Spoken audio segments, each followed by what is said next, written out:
Hey everyone, welcome back to another video. अभी का video जो रहेगा वो थोड़ा सा लॉन्ग वीडियोस रहेगा, कुछ दिन तक सीआरई के एग्ज़ाम तक और उसके बाद भी नॉर्सेट के एग्ज़ाम तक, जो आपको काफ़ी हेल्प करेगा रिवीजन के लिए भी और क्वेश्चन प्रैक्टिस के लिए भी।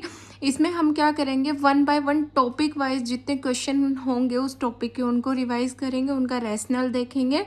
आप क्या कर सकते हैं, जब सब क्वेश्चन उस टॉपिक के हो जाएंगे तो आप उन रैशनल से अपना एक शॉर्ट नोट बना सकते हैं उस टॉपिक के रिलेटेड, जिसको आप एग्ज़ाम के लिए फर्दर रिवाइज के लिए रिवीजन के लिए यूज़ कर सकते हैं। क्योंकि उस टाइम आप इतना वास्ट रिवीजन नहीं कर पाओगे, तो आपको क्विक रिवीजन के लिए जो कंटेंट चाहिएगा वो आप अपना बना सकते हैं। तो सबसे पहला हमारा जो टॉपिक है वो है हमारा फंडा का टॉपिक है ब्लड ट्रांसफ्यूज़न। तो इसका सबसे फर्स्ट जो क्वेश्चन है हमारा ब्लड ट्रांसफ्यूज़न का, blood should be stored at which temperature? 2 to 6 degree Celsius, 20 degree Celsius, room temperature at 20 to 0 degree Celsius. तो हमारा राइट आंसर जाएगा ऑप्शन नंबर ए। ब्लड को हम कितने टेम्परेचर पे स्टोर करेंगे? 2 to 6 डिग्री सेल्सियस पे। सेकेंड क्वेश्चन है, before giving blood transfusion a nurse must note the date and time of collection and must aware that the packed RBC can be stored up to. कितने दिन तक हम store कर सकते हैं packed RBC को? Option number first है 25, second है 35, थर्ड है 45 और लास्ट है 55 डे। तो हमारा राइट आंसर जाएगा 35 डे। आरबीसी को कितने पे स्टोर कर सकते हैं? 2 to 6 डिग्री सेल्सियस पे 42 डे के लिए, और बिटवीन 35 to 42 रेंज आ जाएगी। प्लेटलेट को हम 5 दिन तक और एफएफपी को कितने टाइम तक? 1 ईयर तक। जैसे इसी क्वेश्चन से 3 क्वेश्चन निकल गए हैं। आरबीसी को कितने दिन तक कर सकते हैं? प्लेटलेट को 5 दिन तक कर सकते हैं, एफएफपी को 1 साल तक कर सकते हैं। नेक्स्ट है, in an emergency when the patient is unable to state his blood group it is safer to cross match with the dash blood group. Indirectly इस क्वेश्चन ने क्या पूछा, इमरजेंसी के अंदर कोई पेशेंट आया, उसका ब्लड ग्रुप नहीं पता है, तो हम कौन सा ब्लड ग्रुप पेशेंट को इमरजेंसी कंडीशन के अंदर ट्रांसफ्यूज करेंगे? ऑप्शन नंबर ए है ए बी पॉजिटिव, सेकेंड है ओ नेगेटिव, थर्ड है ए बी नेगेटिव, फोर्थ है ए नेगेटिव। तो हमारा राइट आंसर जाएगा option number B, O negative. क्यों? क्योंकि ये हमारा क्या है, यूनिवर्सल डोनर है। तो हमारा एक और आ गया, यूनिवर्सल डोनर कौन है? हमारा ओ नेगेटिव। नेक्स्ट है, why are blood transfusion given? क्यों दिया जाता है? Only to increase the amount of blood. Second option है हमारा, only to increase the blood ability to carry oxygen, only to decrease the risk of bleeding. Next है all of above. तो हमारा right answer जाएगा option number D, all of above. Next question है, for blood donation a donor should have haemoglobin level above. कोई blood donate करना चाहता है, उसका एचबी का लेवल कितना होना चाहिए? ऑप्शन नंबर है 10 ग्राम, बी 11 ग्राम, सी 12 ग्राम और लास्ट है 13 ग्राम। तो हमारा राइट आंसर जाएगा option number C, 12 gram. A unit of blood contain how much amount of blood? ऐसे बोलते हैं हॉस्पिटल के अंदर, उसको 1 यूनिट ब्लड लगाना हो, 2 यूनिट ब्लड लगा दो, तो 1 यूनिट एक बैग के अंदर कितना अमाउंट ऑफ ब्लड होता है? ऑप्शन नंबर फर्स्ट है 100 ml, सेकेंड है 200, थर्ड है 300, फोर्थ है 400 ml। तो हमारा राइट आंसर है ऑप्शन नंबर सी, 300 ml का पूरा पैक्ड आरबीसी का 1 यूनिट का ब्लड होता है। 1 यूनिट में 300 ml होता है। नेक्स्ट क्वेश्चन है, how often can a donor give blood? कितना टाइम जो कोई भी ओनर है वो ब्लड दे सकता है? तो फर्स्ट ऑप्शन है एट एनी टाइम, सेकेंड है एवरी 2 मंथ, थर्ड है एवरी 3 मंथ और लास्ट है एवरी 6 मंथ। हमारा राइट आंसर जाएगा एवरी 3 मंथ। वो क्यों जाएगा? क्योंकि हर 3 महीने पे 90 डेज का आरबीसी का लाइफ स्पैन होता है, नई आरबीसी बन जाती हैं, इसीलिए क्या होगा, हर 3 महीने पे कोई भी पर्सन है वो ब्लड डोनेट कर सकता है। Donor only can give the next donation after the 3 month when his blood volume and constituent return to the normal, जिसका टाइम यूजुअली 3 मंथ होता है। नेक्स्ट क्वेश्चन है, a neonate require the blood transfusion after the birth, which of the following cannulation site is the most preferred?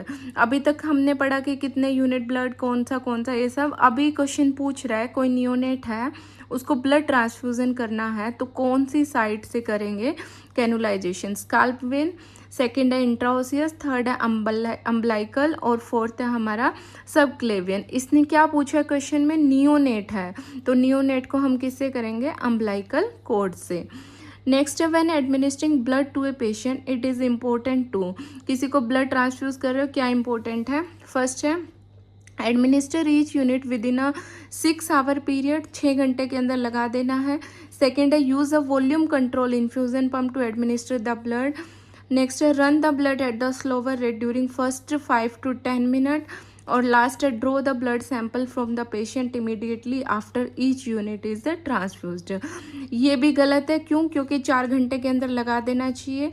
ये भी गलत है, क्यों? क्योंकि फर्स्ट में स्लो हो जाता है, बाद में रेट के अकॉर्डिंग जाता है। ये सही है कि फर्स्ट 5 to 10 मिनट पेशेंट को ब्लड ट्रांसफ्यूजन रिएक्शन ना हो, वो असेस करने के लिए हम उसको क्या करेंगे, स्लो रेट से देंगे। ये आ गया। Acute haemolytic transfusion reaction usually develop हो जाती है with in first 15 minute of transfusion, इसलिए 15 मिनट तक ब्लड हम क्या करेंगे, स्लो रेट पे देंगे। कितना रेट होगा? 50 ml पर हावर के अकॉर्डिंग उसका ट्रांसफ्यूजन रेट होगा। इसीलिए हम क्या करेंगे, उस पेशेंट को क्लोजली 15 मिनट तक ऑब्जर्व करते रहेंगे, उसको कोई लाइफ थ्रेटनिंग रिएक्शन तो नहीं हो रही है।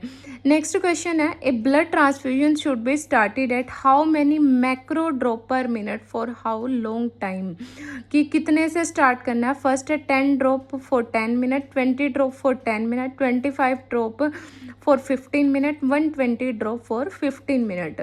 फर्स्ट 10 to 15 मिनट में हम स्लो रेट से देंगे, कितना होगा, 25 to 50 ड्रॉप फॉर 15 मिनट्स तक। नेक्स्ट क्वेश्चन है while administering a blood transfusion the ideal nurse care recommended to identify a blood transfusion reaction. किसी को ब्लड ट्रांसफ्यूज कर रहे हैं और उस पेशेंट को आइडेंटिफाई करना ब्लड ट्रांसफ्यूजन रिएक्शन है कि नहीं, तो कैसे करेगी nurse? Inspect 15 minute after the transfusion is started. Second है inspecting the end of the transfusion. Third है inspecting once in every 30 minute. Inspective whenever the patient complain. नहीं, तो इसका राइट आंसर जाएगा ऑप्शन नंबर ए। क्यों? क्योंकि पहली 15 minute में नर्स क्या करेगी, उसको कंटिन्यूसली ऑब्जर्व करती रहेगी कि कोई रिएक्शन तो नहीं हो रहा है हीमोलाइटिक। नेक्स्ट है during a blood transfusion the most important nursing responsibility क्या रहेगी? Draw a sample from the patient before each unit is transfused. Second, warm the blood to the body temperature to prevent chilling. Third, run the blood at the slower rate during the first few minutes of transfusion. Maintain the patency of IV catheter with the dextrose solution. ये भी नहीं है, sample हर एक unit से पहले नहीं लेना है। ये भी नहीं है, बॉडी टेम्परेचर को वार्म तो करना है ब्लड को। नेक्स्ट है थर्ड, इसका जो है वो क्या है, हमारा राइट आंसर है कि जो ब्लड है उसको क्या करना है, पहले फ्यू मिनट 15 मिनट तक उसको क्या करना है, ट्रांसफ्यूज करना है स्लो रेट पे। तो option number C is our right answer. Next है the following statement is true regarding transfusion of blood to a hemodynamic stable adult patient. Option number 150 ml should be transfused in the first 15 minutes. Option number second, blood should be administered slowly and completed not before 6 hours. Next, transfusion should be completed within 4 hours.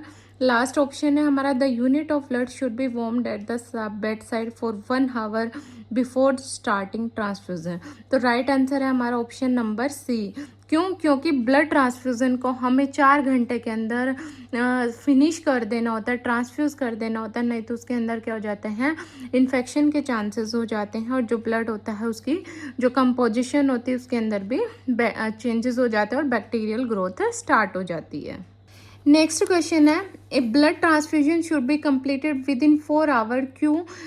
To prevent hemolytic transfusion reaction. Second option prevent fluid overload. Third option bacterial growth. Last option है prevent hypothermia. हमारा right answer है option number C. क्यों? क्योंकि 4 घंटे के अंदर हम उसको ट्रांसफ्यूज कर सकते हैं, क्या कर सकते हैं, सेप्टिसीमिया का रिस्क जो है वो डिक्रीज कर सकते हैं। नेक्स्ट क्वेश्चन है which solution should the nurse infused before starting a blood transfusion से पहले फ्लश किससे करेगी कैनुला? 5% डेक्सट्रोज से, 0.9 सोडियम क्लोराइड से, 0.545 सोडियम हाइपोक्लोराइड से और लास्ट है RL से। तो हमारा right answer option number B, NS से फ्लश करेंगे। Always use the physiological normal saline 0.9% sodium chloride before starting the blood transfusion to prevent haemolysis of blood into tubing.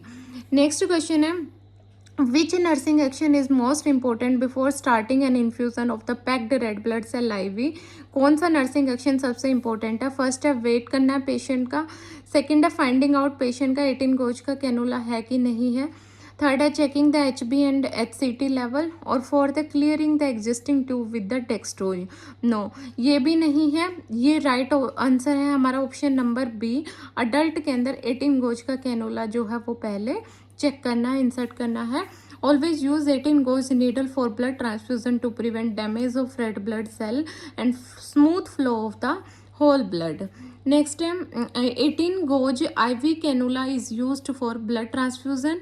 Then उसके बाद medication, subcutaneous injection, newborn baby. हमारा right answer जाएगा blood transfusion. Remaining के जो question है blood transfusion के हम part second के अंदर डिस्कस करेंगे। अभी तक के जो क्वेश्चन है उनसे हमने इंपॉर्टेंट क्या क्या सीखा वो हम देख लेते हैं। सबसे पहले हम बात करते हैं ब्लड ट्रांसफ्यूजन की। ब्लड ट्रांसफ्यूजन क्या है? एक प्रोसीजर है जिसके अंदर हम क्या करते हैं, पेशेंट को कोई भी ब्लड का कंपोनेंट RBC, WBC और प्लेटलेट्स जो है वो क्या करते हैं, पेशेंट को ट्रांसफ्यूज करते हैं। ठीक है, तो RBC को कितना इसका लाइफ स्पेन है 35 to 42 डेज, प्लेटलेट्स का कितना है 5 डेज, और FFP का हमारा कितना है 1 ईयर। ठीक है, उसके बाद सेकंड हमने किया कि जो ट्रांसफ्यूज़न कर रहे हैं तो पहली 15 मिनट क्या करना है, स्लो करना है, और नर्स क्या करती रहेगी, IV साइट को असेस करती रहेगी, कोई भी पेशेंट को वाइटल साइंस के अंदर चेंजेस तो नहीं है। सेकंड है हीमोलाइटिक, जो भी यूनिवर्सल डोनर है और यूनिवर्सल रेसिपिएंट है वो हमारा कौन है? जो डोनर है वो है हमारा universal donor O negative, universal recipient क्या है हमारा AB पॉजिटिव। ठीक है, नेक्स्ट है हमारा थर्ड, हमने क्या इंपॉर्टेंट डिस्कस किया कि जो पेशेंट है उसके अंदर कितने गोज का कैनुला हम यूज़ करेंगे। 18 गोज का कैनुला जो है अडल्ट के अंदर ब्लड ट्रांसफ्यूज़न के लिए यूज़ करेंगे। न्यूबॉर्न के अंदर क्या करेंगे, हम अम्बलाइकल कॉर्ड के जो वेन है उनको क्या करेंगे, यूज़ करेंगे। ठीक है, और कुछ और भी पॉइंट हमने डिस्कस किए हैं कि जो ब्लड ट्रांसफ्यूज़न है उसको विदिन 4 आवर क्या कर देना है, कंप्लीट कर देना होता है, उसको NS से फ्लश करना होता है, किसी और से नहीं, नहीं तो क्या हो जाएगा, हीमोलाइसिस हो जाएगा पैक्ड RBC का। और ये हमारा कुछ इम्पोर्टेंट हमने ब्लड ट्रांसफ्यूज़न का रिवीजन किया। बचे हुए कुछ इम्पोर्टेंट क्वेश्चंस और उनसे हम फर्दर डिस्कस करेंगे haemolytic reaction and other things.